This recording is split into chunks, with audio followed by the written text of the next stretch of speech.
Déclaration du ministère de la Sécurité publique et de la gestion des catastrophes à l'occasion de la Journée internationale contre l'abus et le trafic des drogues. En cette date du 26 juin 2018, le Burundi se joint aux autres pays du monde pour célébrer la Journée internationale contre l'abus et l'usage de drogue, conformément à la résolution 42/112 du 7 décembre 1987, décidée par l'Assemblée générale des Nations unies. L'objectif de cette journée est de sensibiliser la population aux problèmes majeurs que les drogues représentent pour la société. Elle sert à attirer l'attention des pays et des peuples sur la nécessité d'agir et de coopérer pour parvenir à un monde sans drogue. En effet, les drogues et leur trafic constituent une grande menace pour la santé et exercent une forte pression sur les systèmes de soins de santé de l'humanité. Ils constituent aussi une menace pour la sécurité et le bien-être de la société partout dans le monde. L'abus de drogue est non seulement associé à une mauvaise santé générale, à la contraction des maladies par le partage des seringues, au conflit avec la loi, à une mauvaise hygiène, à l'aliénation des proches, aux maladies psychotropes, mais aussi, et bien évidemment, à la mort par surdose. Cette journée est également l'occasion pour les États membres de réaffirmer leur soutien aux conventions des Nations unies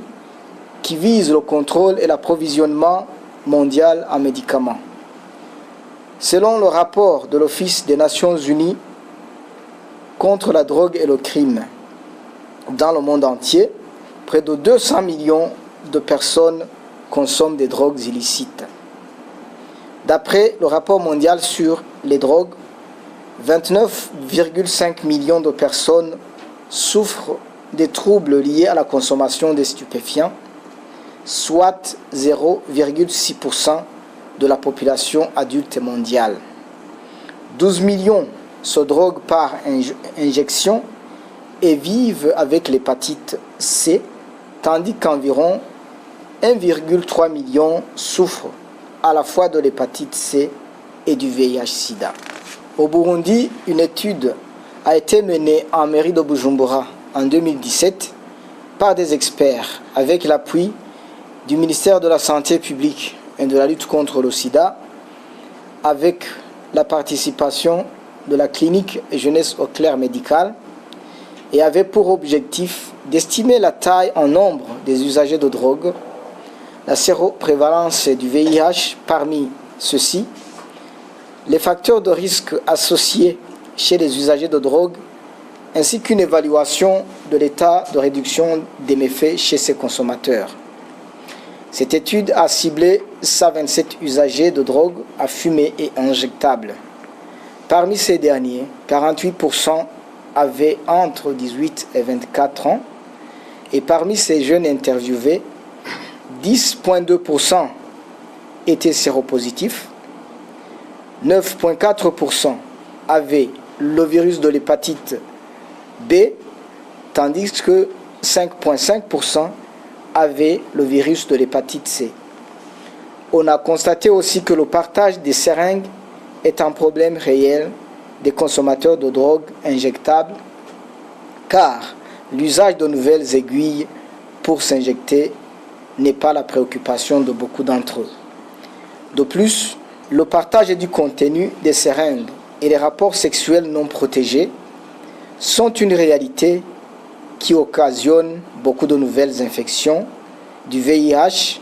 ou d'autres maladies sexuellement transmissibles. C'est pourquoi nous interpellons les différents intervenants à la matière à organiser beaucoup de séances de sensibilisation pour que la population évite de tels comportements à risque. Au nom du gouvernement du Burundi, le ministère de la Sécurité publique et de la gestion des catastrophes saisit cette opportunité pour inviter toute la population burundaise en général et les différents intervenants dans le domaine de lutte contre les drogues et les stupéfiants à conjuguer leurs efforts pour combattre ce fléau mondial avec toutes leurs énergies. Le gouvernement du Burundi a déjà pris des dispositifs réglementaires et institutionnels visant la lutte contre le trafic, la culture et la consommation des drogues. Et là, je citerai notamment les dispositions du Code pénal et la mise en place d'une unité spécialisée chargée de la lutte contre les drogues, l'unité de police antidrogue. Concernant la législation en matière d'usage de drogue et de stupéfiants, le Burundi a ratifié la Convention unique sur les stupéfiants de 1961, la Convention de 1971 sur les substances psychotropes et la Convention des Nations Unies contre le trafic des stupéfiants et de substances psychotropes de 1988. Ces conventions ont été intégrées dans le droit interne et sont donc applicables au même pied d'égalité que les dispositions du droit interne. Le Burundi ne ménagera aucun effort pour renforcer l'action de la coopération aux échelons national, régional et international dans le but de parvenir à une société affranchie de l'abus de drogue. Le gouvernement du Burundi soutiendra toute initiative qui aura pour objectif de renforcer la sensibilisation aux grands dangers que sont les drogues illicites pour notre société, mais aussi les initiatives visant la désintoxication, la prise en charge médicale et la réinsertion sociale des victimes des drogues. Le Burundi, en collaboration avec ses différents partenaires dans ce secteur, est disposé à mettre en place un centre de désintoxication, de prise en charge médicale et de réinsertion sociale pour pouvoir soigner ceux qui sont déjà atteints par cette épidémie.